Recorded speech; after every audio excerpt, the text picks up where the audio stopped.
Okay, it looks like we are live, and I'm Craig Shipp. I'm here with Bill Miller, and I'm showing some photos right now of some Prevost. Is it pronounced Prevost?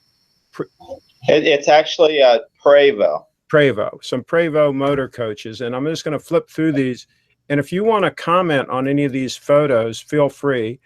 This is an older coach that was at the Bus Nuts Rally. Okay. In Arcadia. Yeah, the first picture is actually early XL. Okay, that's that one there. Okay. A riveted XL. Okay.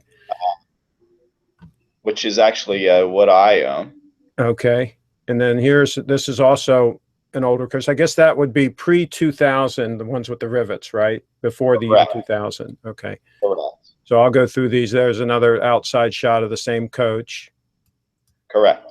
And that's the same coach. It's an interior shot, just a few more. Now, would this be a 40-footer or a 45?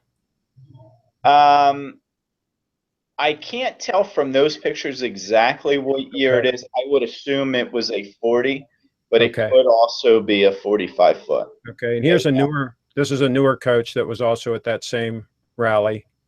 Okay. And that had a slide out. So I'll just go through these real quick, just so folks get an idea of kind of what we're talking about. Sure. And there's another one that one also has rivets. Correct. So that is approximately the same year as the first one we looked at.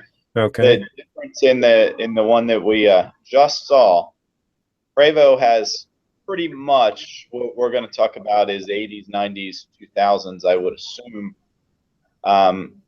Prevost, and especially when you talk about coaches, they have had two basic styles, which is XL, which is currently on the screen. Those are the ones people refer to as the stainless buses. And then you have the H, which was the other picture that we saw for just a second. And those do not have the stainless. Correct. Yep. The NH. Okay. There's another shot of that one. Mm-hmm. And I'll just blast through a few more of these. I think they're getting the idea. That's, of course, a newer coach with slide outs. That is a newer XL. So that would be considered an XL2, which replaced the earlier riveted XLs in 2000, like I stated earlier. Gotcha. Okay, so I'm going to stop sharing my screen for now. And there we go. And now we're back over. We got the camera on you, Bill. And let me grab the document that has a little rundown of things we wanted to talk about. And so I can kind of go in order here. So, and first, talk about where you are and what's going on where you are. Actually, I am in Lakeland, Florida, at the Sun and Fun facility, which is the facility that does the second largest air fly-in in the world, next to Oshkosh. That event normally happens every April. Our company is Carlisle Events. We produce some of the largest automotive events in the world. And we happen to rent this facility here in Florida 2 times a year. One of which is this week, which our show, our Air and Coach show, started Tuesday and goes up through and including Sunday. And it's also in conjunction with our automotive show, which starts tomorrow, which goes Thursday to Sunday. We have a swap meet, a car corral where people can sell their own cars on their own. And we do a 400 car classic car auction. Wow, so you're busy. This weekend, actually, we have entertainment going on. I have about 40 people right outside this door that are being entertained by some the very good entertainer. His name's Josh. He does a lot of blues and a lot of good stuff. And there's coaches right outside in front of us. We have about 20 private coaches, and we have some coaches, mostly Prevost, for sale also. Got you. Okay, so I'm going to run down this list here real quick, and we'll just touch on some of these things because I don't know how long we have you. So let's go through here. So we've got a big question is the 40 and the 45 foot, the pros and cons. You know, some states have overall length restrictions. Some campgrounds might have length restrictions. Can you just run through real quick your opinion as far as the pros and cons of a 40 footer versus a 45 foot? Honestly, I think between 40 and 45, from a driving standpoint, really what you have to get used to if you're moving up into one of these coaches, either from a smaller general motor, or if you're getting the first time into one of these coaches, which is what I did. I bought an 87 Knoll. The biggest issue is really the width. That's what I think people should really consider. The maximum width that's allowed in the United States is 102 inches. Back in, give or take, depending on whether we would be talking about a Knoll or Prevost or whatever, about mid-80s, late 80s is when they went from 96 inches to 102. When it gets into 40 and 45 feet, a lot of people prefer the 40 feet, mostly based on their storage space, where they're going to park it. When you go and stay at some of the national parks or some of the state parks, a lot of them do have, and it isn't a standard thing, it just all depends on the park. I have been to some parks that won't even accept 40 feet, or sometimes their maximum is 40. But honestly, you really aren't going to run into that a whole lot. The other thing to consider is if you're going to pull a trailer. As you stated earlier, some states do have a maximum length with a trailer. So you do need to consider, you know, your overall length if you are going to pull a trailer. What about weight? I heard that can into them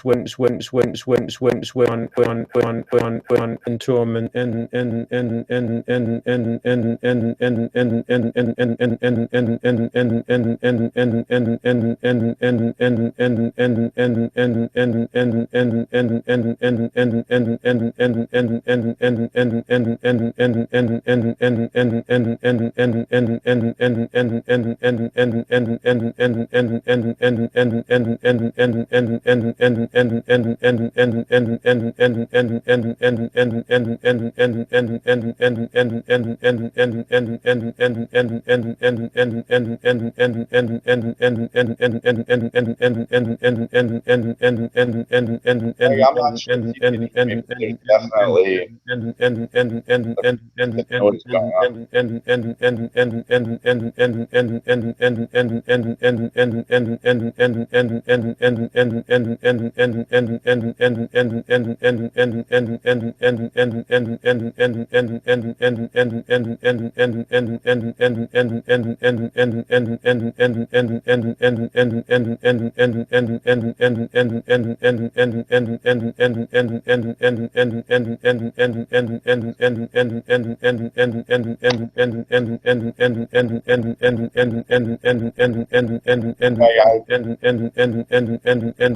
can't hear you at all. There's some strange consistent.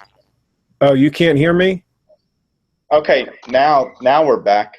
Okay. All right. So we must have been breaking up a little bit. All right. So Yeah, I apologize. I was asking about the weight, a 45 footer versus a 40 footer.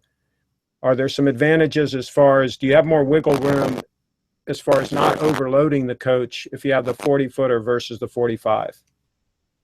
You know, honestly, on these coaches, I really don't believe you can overload them, even though they do have a lot of storage. You know, you have a lot of cargo room underneath. Obviously, Prevosts were designed, and most of their business is in the transportation business. So they do have a lot of cargo area underneath.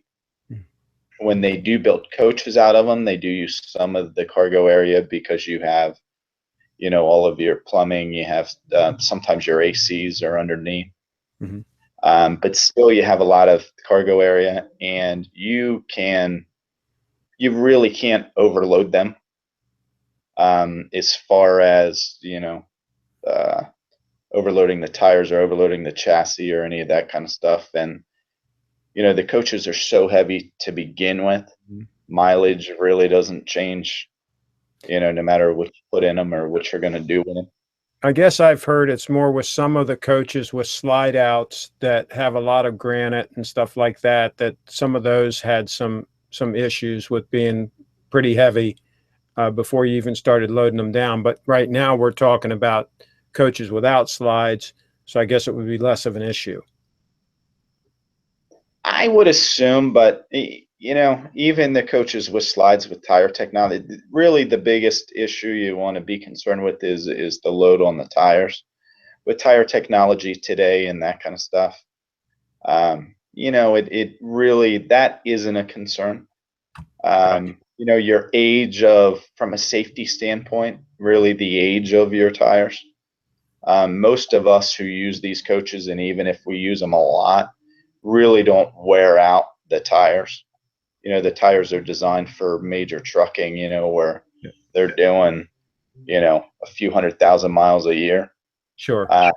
So even if somebody really heavily uses their coach at 30,000 miles a year, really the lifespan of the tire, the rubber degrades before you really run out of tread, which Gotcha. makes it a lot different than a passenger car. Gotcha. So, they really recommend you should replace these tires, even if it's only been driven a total of 10 or 20,000 miles. You really should replace them every 7 years. So Gotcha. from a standpoint of safety and weight and that kind of stuff, it really comes down to tires, and it's more on age than anything else.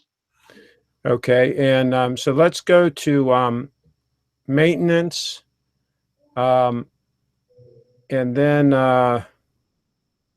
yeah, let's talk about maintenance, because that, I think, is something that a lot of people would be concerned with that are buying an older coach.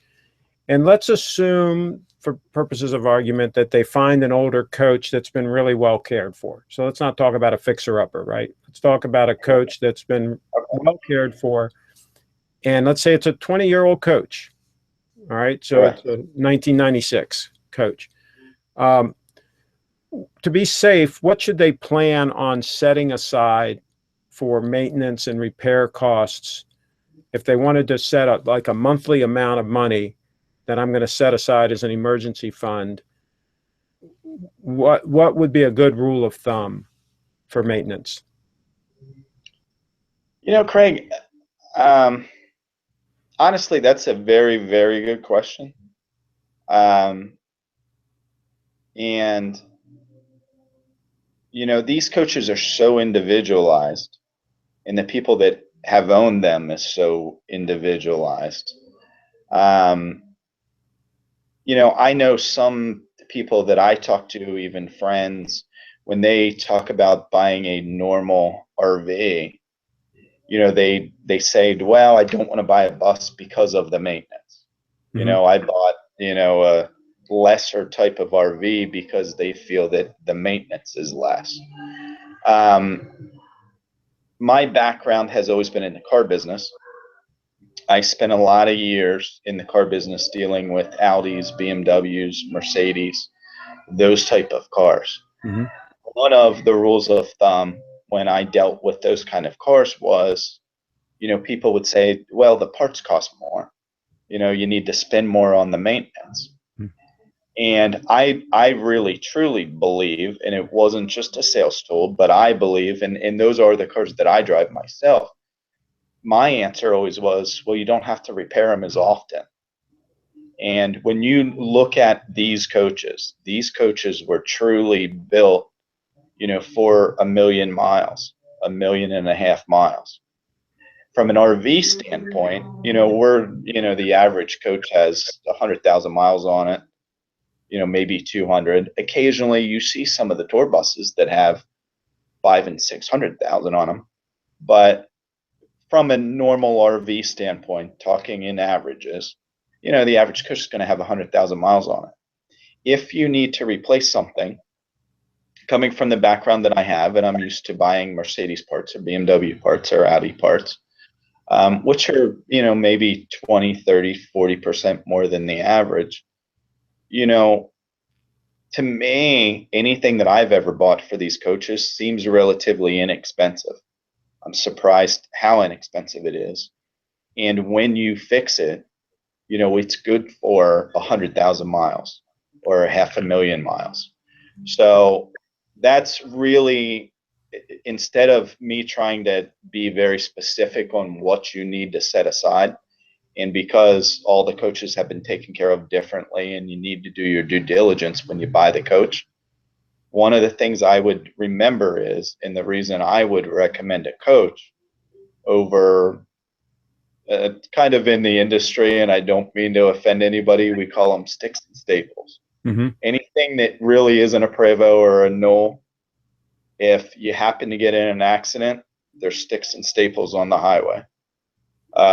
And I don't mean to be harsh, and I don't mean to be negative towards anybody that owns that stuff, but that's just how we refer to them. So anything that isn't that, when you repair it, it's more like repairing your Ford or your Chrysler or your Chevy car that you're driving. If you have to repair one of these coaches, it's probably going to outlive the lifetime that you're going to own it, whether it's the next 10 years or 20 years or whatever. So you have to look at the cost of ownership over the long term. And unfortunately, it's hard for me to tell you exactly what the maintenance is, because it all depends on the individual coach. And one of the things that we can get into too is a lot of people that, you find a 20-year coach that only has 30,000 miles on it. Unfortunately, these coaches actually function better when they're used. Meaning if it's sat for a year at a time or for 5 years and, it's been in the family for a while and whatever, and you start to drive the coach, you might have a lot of maintenance in the first year or two because hoses are dried out and, linings are worn and, there's a lot of unknowns at that point. Where if it's a coach that somebody has used,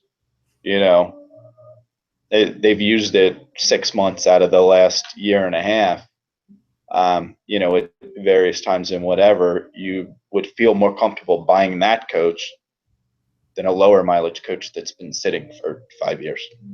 Gotcha. I've and I'm guessing so there's a lot of variables. If you're asking me if the maintenance is really a downside to owning one of these coaches, I don't believe it is at all. Okay.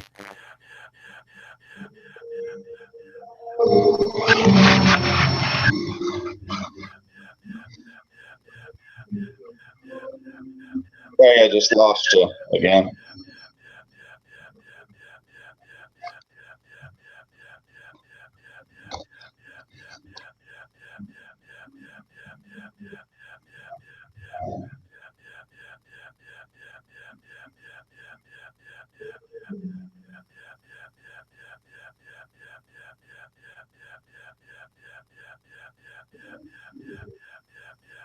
Craig, I definitely lost you.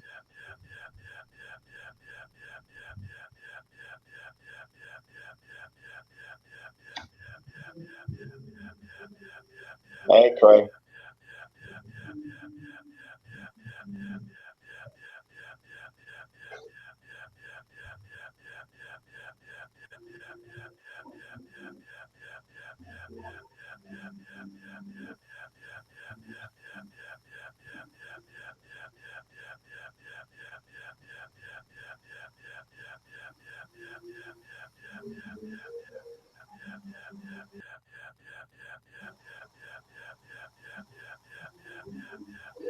Craig, I'm losing you.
The strange part is I have the video, but I do not have the sound. It just makes a weird sound.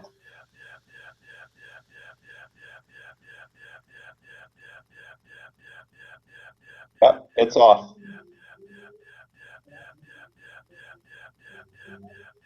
Okay. Okay.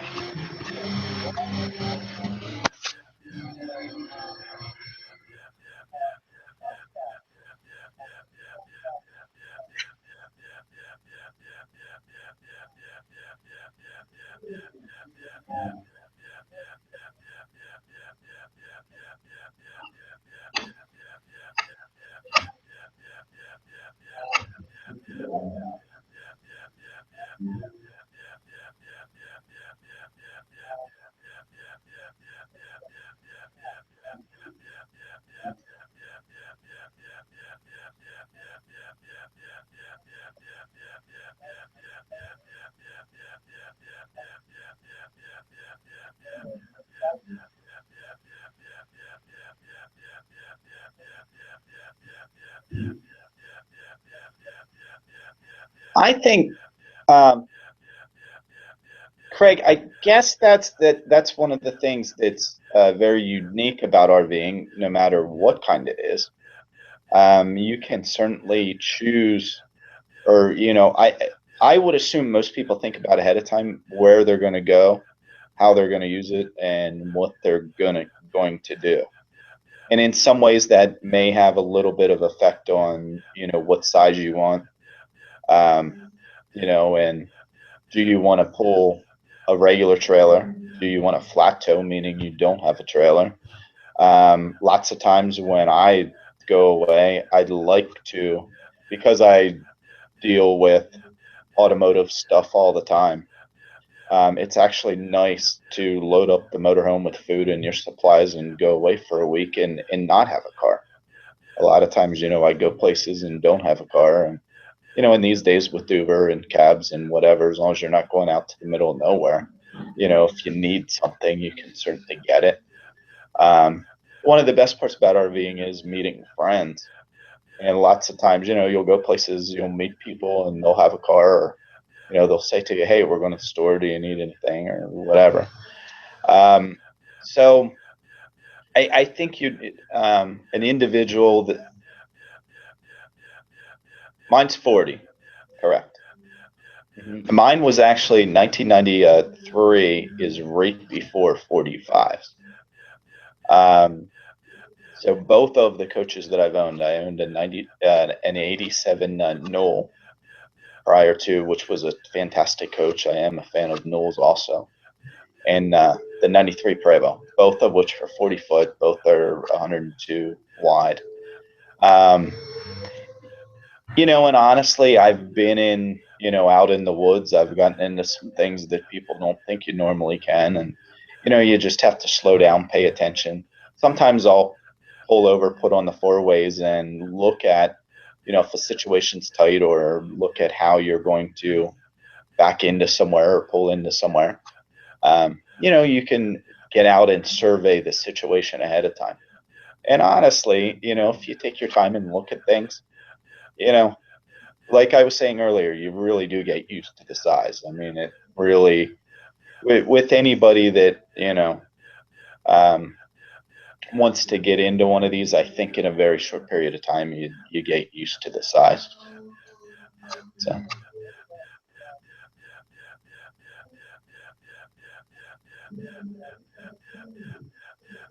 right.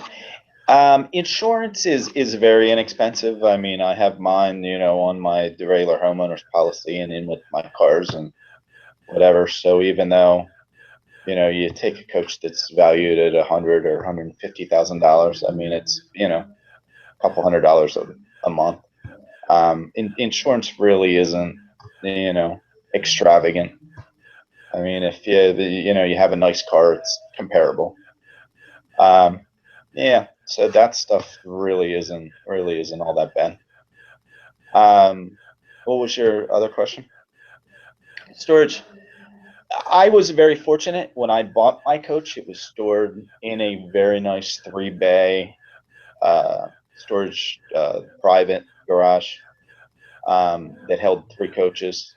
It had 2 in it. The owner of the property had his 2000 Knoll in it, and I continued to pay him, and it was I believe it was $175 a month. And that was with full hookup and very, very nice, facility. So it's one of those deals. Do your research in your area, if that's a concern.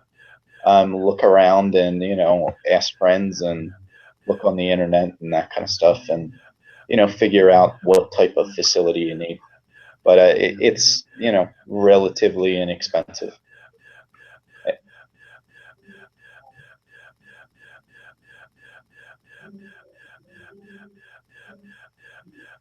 Mhm.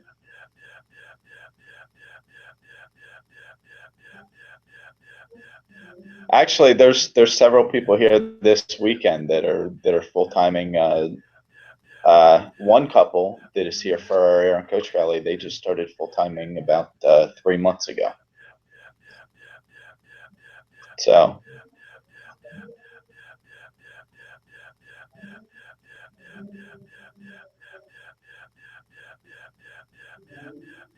actually, I sold my house. It was the first weekend or the first Monday in October. I've lived in a house in a historic house in downtown Harrisburg, Pennsylvania, for the last 20 years, and I settled on the house about a month ago, and I've been full timing in my coach since that time, which isn't a long time, but over the last 7-8 years, when I got into coaches, every year I have progressed to spending more time in my coach and less time in my house. So for myself, it was a very easy transition. It seems very natural. Obviously my coach does not have slides. I do not have kids. I have a dog, and I have a girlfriend who also spends a lot of time with me in the coach.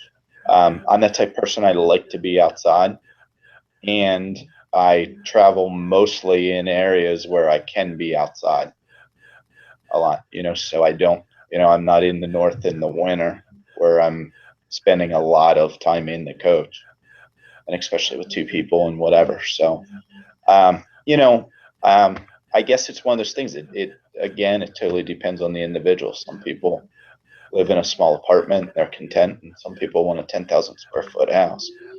Um, I find I love the coach. It's very easy to clean.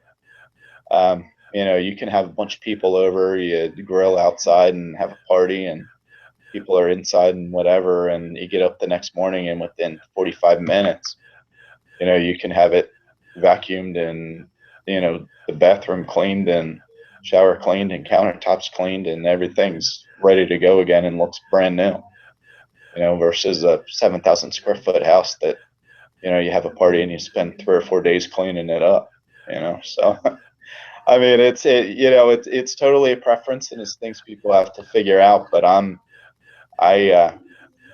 was commenting a few hours ago to friends of mine.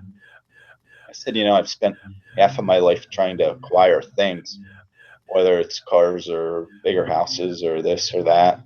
And I think I'm going to spend the second half of my life trying to get rid of things and minimizing my life and appreciating what's around me more than, the ownership and having to work to support it.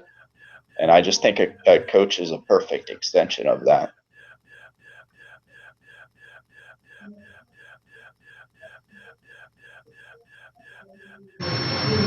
Mm-hmm.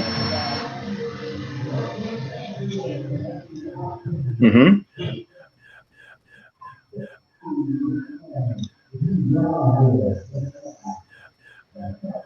Sure.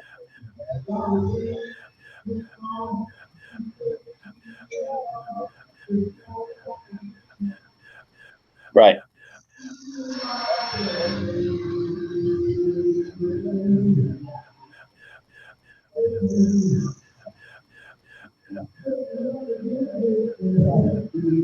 Correct. Correct.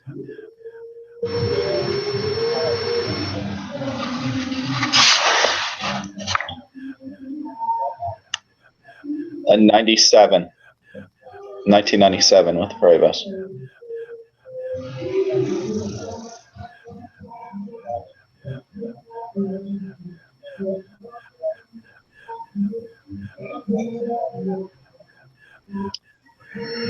I think maybe to start from the beginning and people that are just considering getting into this. One of the things to think about, or one of the things to understand is Prevost is based out of Canada. Prevost manufactures the bus itself. And from Prevost, then there are converters that actually turn it into a motorhome. One of our sponsors that is here this weekend is Prevost Motor Coach out of Clearwater. They built coaches up until 2010. From 2010 up until, I believe it was October, they hadn't produced a new coach. They have been in business. They do a lot of great service. They have good rallies. We go there every January. And they have kept a lot of the original employees who built the very respected Parliament coaches from the past. They just started building coaches again. They are almost finished with their first coach.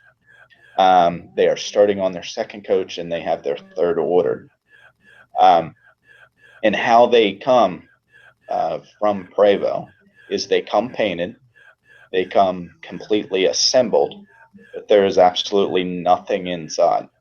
You're pretty much looking at plywood and aluminum inside.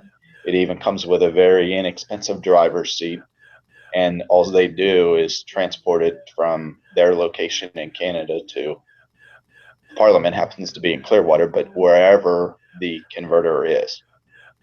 So my reason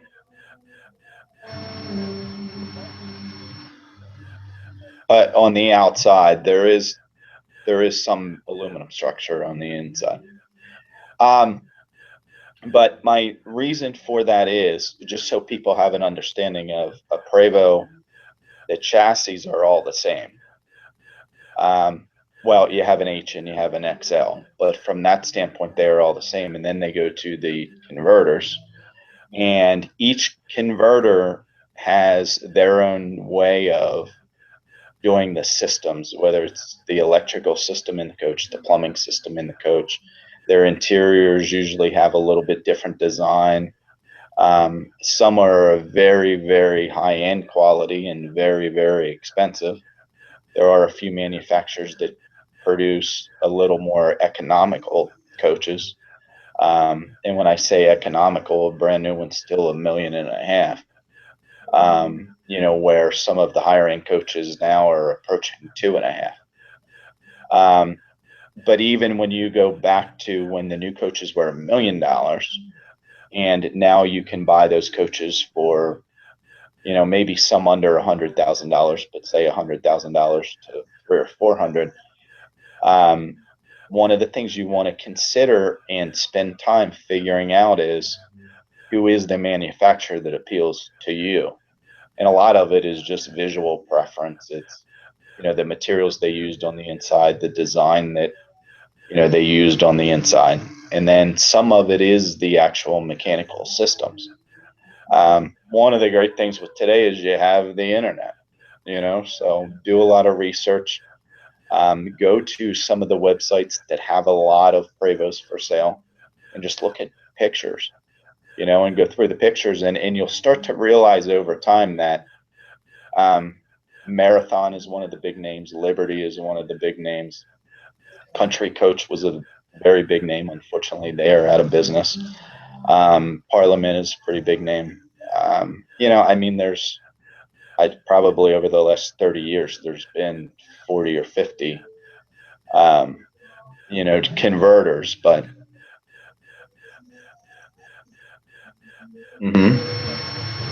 correct. hmm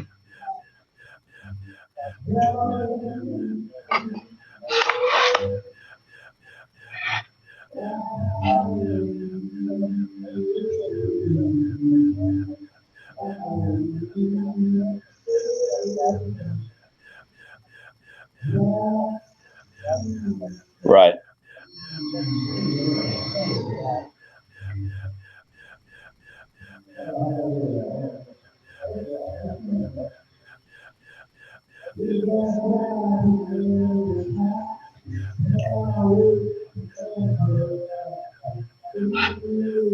One of the things that's very similar to the car business and restoring cars and what I've grown up with, for the right amount of money, you can have anything accomplished.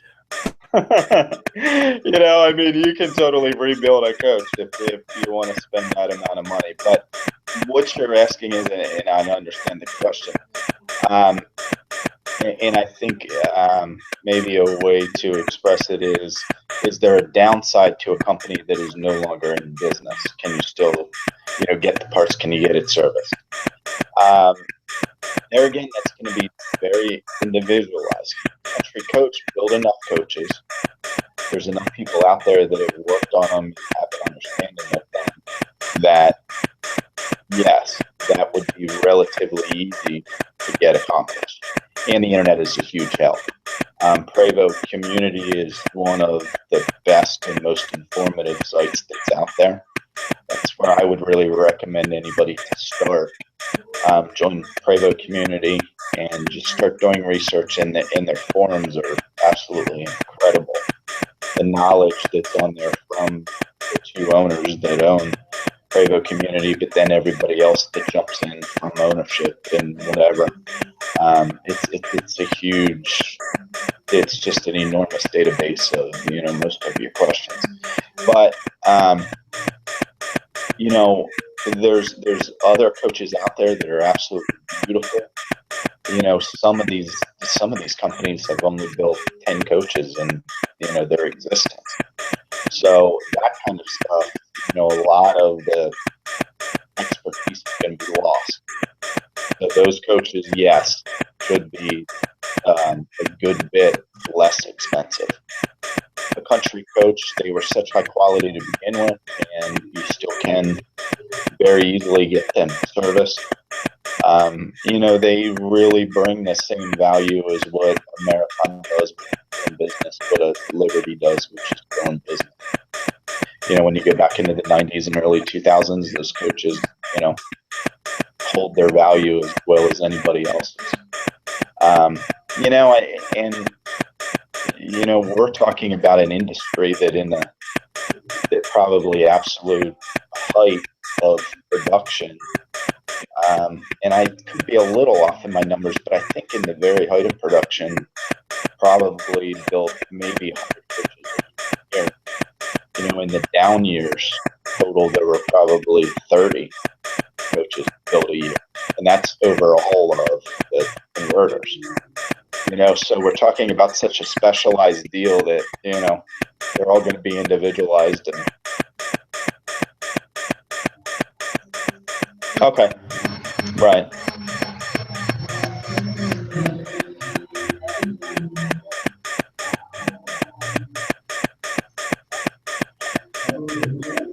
And it is for sure. And one of the things you have to realize is that goes back into how, one of the topics that we started the conversation with is, the quality of these coaches. I deal in cars from the 50s and 60s and 70s, and sometimes they build 2,500 of a certain car, but there's only 400 of them left. These coaches, in years that they build 100 of them, be wrong because I've never done their research, but I would assume there's still 90 of them around, or maybe even 95, because I mean, they really have such a long lifespan that, most of them are around.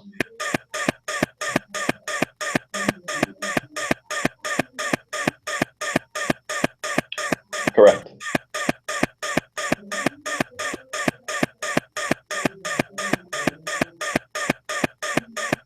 Okay. With the engines, mostly in a Prevost, what we would be talking about is an 8V92, which are Detroit diesels. And my coach was actually the last of the 8V92.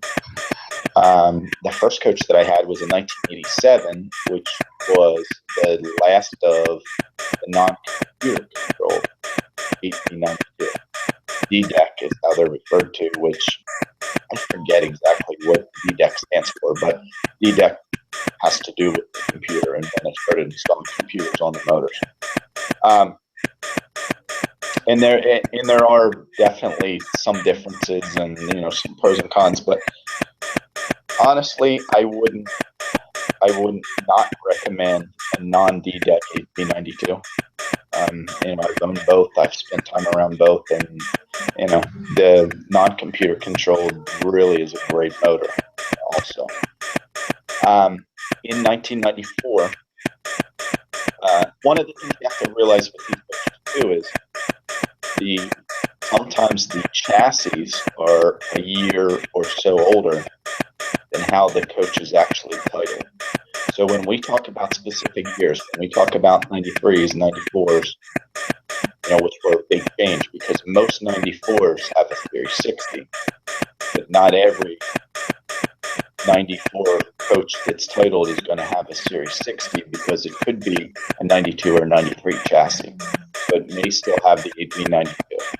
So unlike a car, you really can't base it on the model year. You really need to make sure you do your research and understand, what it is if you're looking at it on the internet or whatever. And the same, with the big change in 2000, the riveting on there with it, the regular XLs and the XL2s. But anyway, so generically speaking, a 94 normally has a Series 60. The Series 60 is a totally different engine. It wasn't an update of the old 8V92. It was a completely different design and setup. A lot of people that owned older coaches back in 94, 95, 96, they all wanted a Series 60. They do get better fuel mileage. They do have a little more power. But we're talking even an 8V92 when you're talking 900 pounds of torque. That's really sufficient for what I do, even towing a trailer, and I think for what most individuals on a budget, are going to need. So is a Series 60 nice? Is it a positive? It is, absolutely. But honestly, an 8V92, a lot of the guys love the sound of the old motors. They still drive very well, and they're very reliable. And there were so many of them made, they weren't only made in Prevost, but a Detroit diesel was in so many over-the-road trucks. And so much stuff that, the parts are available. We'll still work on them, whatever. Then when you move up to 1997, that was the independent front suspension. There again, pros and cons. The independent front suspension has a little bit tighter turning radius. Obviously, the front axle is independent, so in theory, should it drive a little smoother and go down the road a little bit better? It should. The downside to that is there's a lot more parts, and there's a lot more parts that demand service.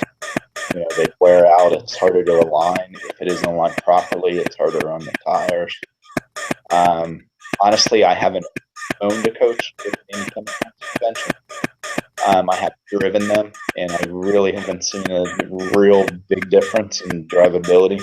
When you're talking 97, up to major improvements in the mid-2000s and stuff. But, so it's one of those things, we even have those conversations, when you're hanging out, with a bunch of bus people, and really, it's not like if you say you have a bus that doesn't have any suspension, people make a face or, oh, I can't believe you don't. I mean, that really isn't the case. I mean, they're still great coaches, and like I said, they're a lot less maintenance service.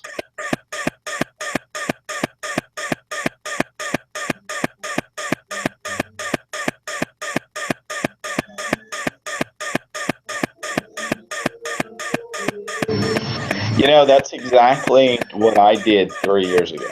I had sold my other coach. I really wanted a 97 and up because of the two reasons that we just talked about. I went, looked at a bunch of coaches, really didn't like the quality of that particular coach just because they weren't as nice as advertised. I even drove to Tennessee from Pennsylvania to look at a coach. Got in the car, I was all excited about it. Here, the pictures were a lot older than the coach, or than the coach currently was, and it was misrepresented, and I was disappointed. So I ended up finding this coach by mistake. Really didn't want to buy the coach.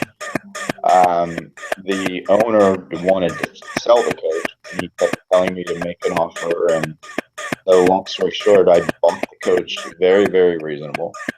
I figured it would get me through the winter, and I would probably sell the coach for a profit because I, bought it very inexpensively. And that was 3 years ago. And to be honest with you, I'm happy with the coach. I've got it set up the way I want it.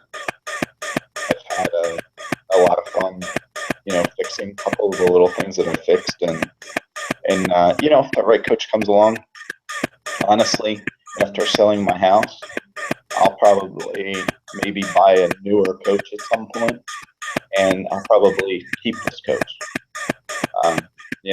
It's really a great classic coach, and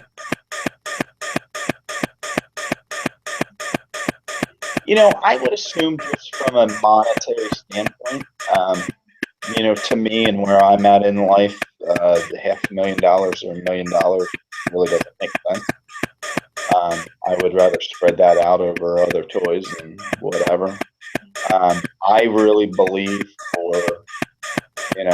if you find the right deal for $150,000, $200,000, buys you 97 to 2002, Prevo, and I think to me where I am, that moves me up to where I would want to be, and like I said, and one of the nice things about that is, I really don't think those coaches appreciate it. In this day and age, I really believe the older coaches, if anything, are starting to appreciate a little bit. Especially if you and I can help get more people involved in buying these coaches, the value is going to stay there for the older coach. And, you spend $200,000, I think $150,000, $200,000 coach is always going to be worth that. I think it's reached its depreciation bottom, at that point. And, you spend $500,000 on a coach, you know, 3-4 years, you're going to lose a little bit of money. You know, it is going to depreciate. You know, you spend $1 million, you're going to lose a lot of money.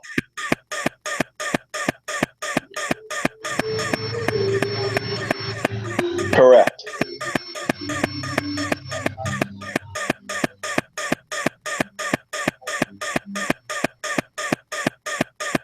I would say that's a very good observation.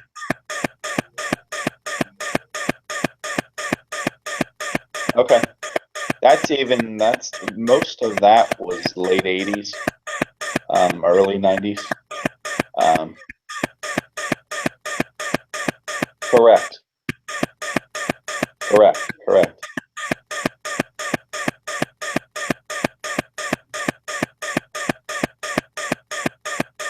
That's funny you mentioned Royals.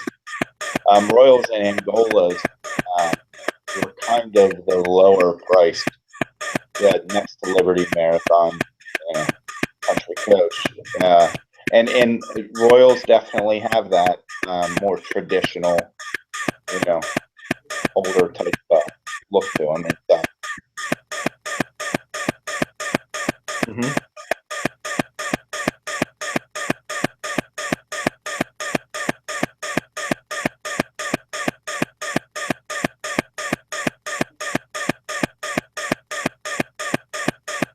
Right. Which is also a great site. It's great to do research. That's a great site for values and to see the difference between the coach builders, as we were talking about.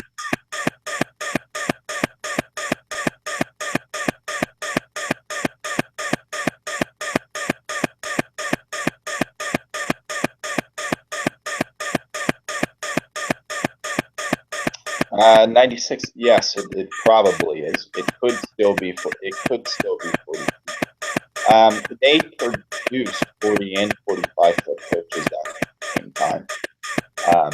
They didn't produce. They started, and there again, you have to be careful of the dates. But 45 foot started in 1994. But even up into the early 2000s, I believe, they still produced the 40 foot.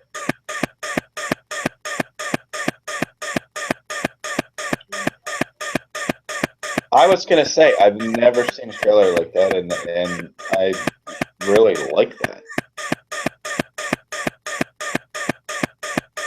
How much is the trailer? I like that.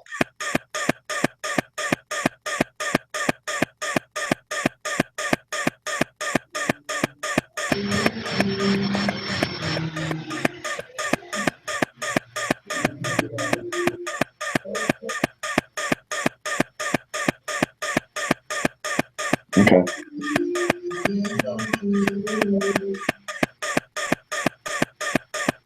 It is. And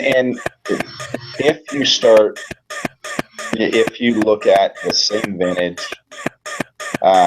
take Feather Lake for example, they were always over the top.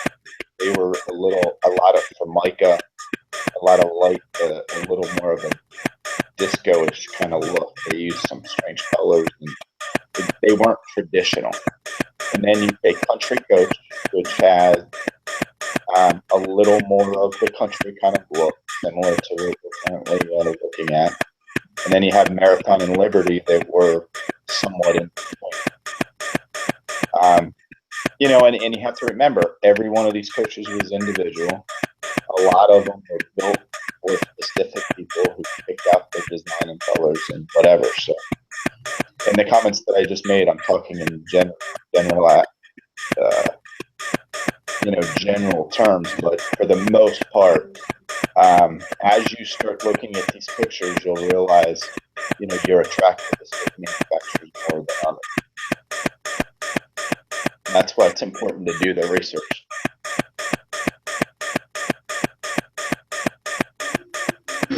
Numerous 119.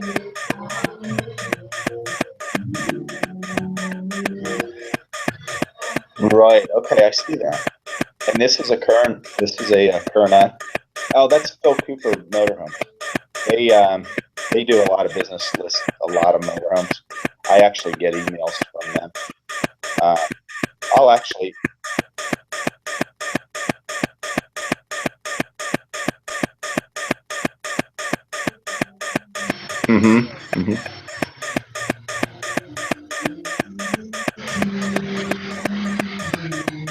It maybe. Yeah, maybe.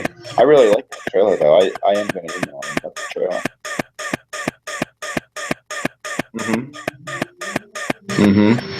It is. Yeah.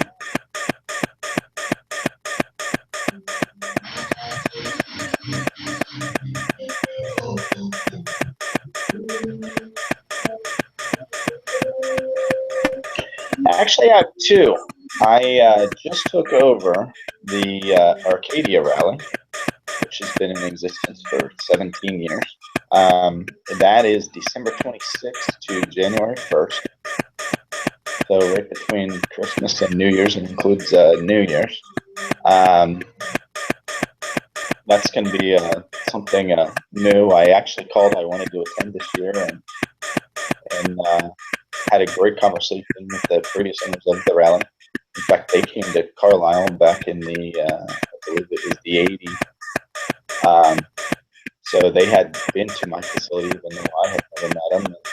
They wanted help running the event, so I'll be down there running the event. And it's the largest bus rally in the country. At one, and I know you've been there, and actually, Craig, like I told you, it was your video that really had me interested in the rally and made the call for the first time. So you're definitely an integral part of me being down there, and I'm just getting through this rally this weekend. We'll be working hard on that as soon as this one wraps up, and we already have a lot of great entertainment booked, and we have some seminars going on, and I went to the Southeast Bus Nuts Rally in Hoboken, Georgia last weekend, and met out of the 30-some coaches that were up there, well over half of them are going to be down in Arcadia. So we're looking for a really good turnout. Actually, while we were on this, I don't know if it showed up on the screen or not, but it showed a receipt that somebody had just signed up for Arcadia as we were having this conversation. So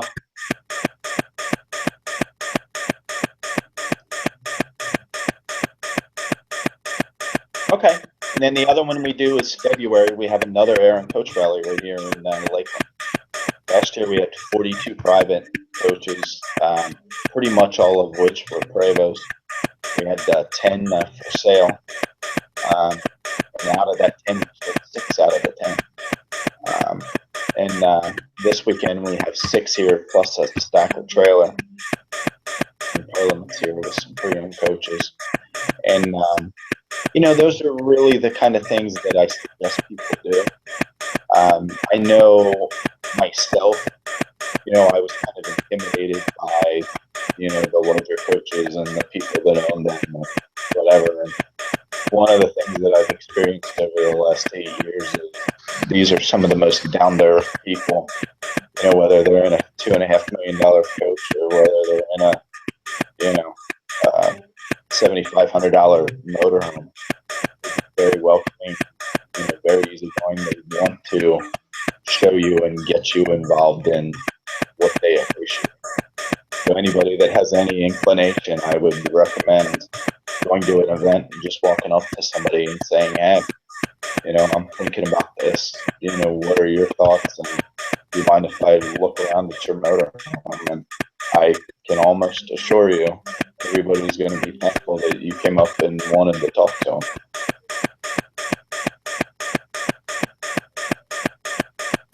Oh, for sure. That's another great thing. Go online, just Google Southeast Bus Nuts. Absolutely great organization to sign up with, and there's also a lot of research. They have a great newsletter, and just had a phenomenal time with them, like I said, last weekend.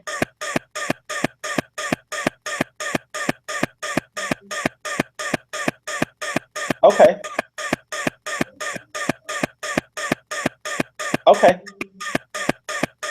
Perfect.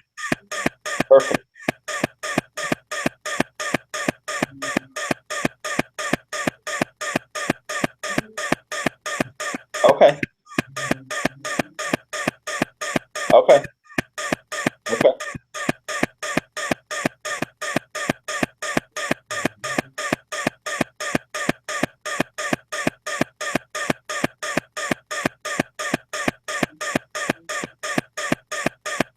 Sure, sure.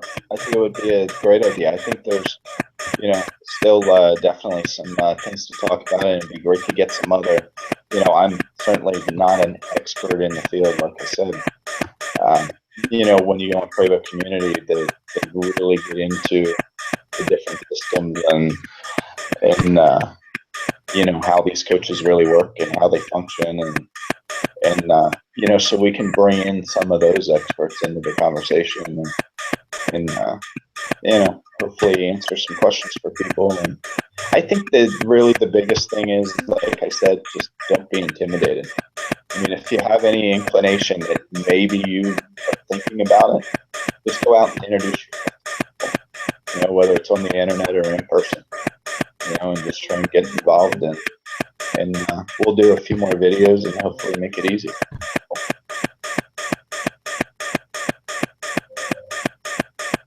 Yep, I'm going to run back out, catch the end of our entertainment tonight, and hang out with a bunch of rich people.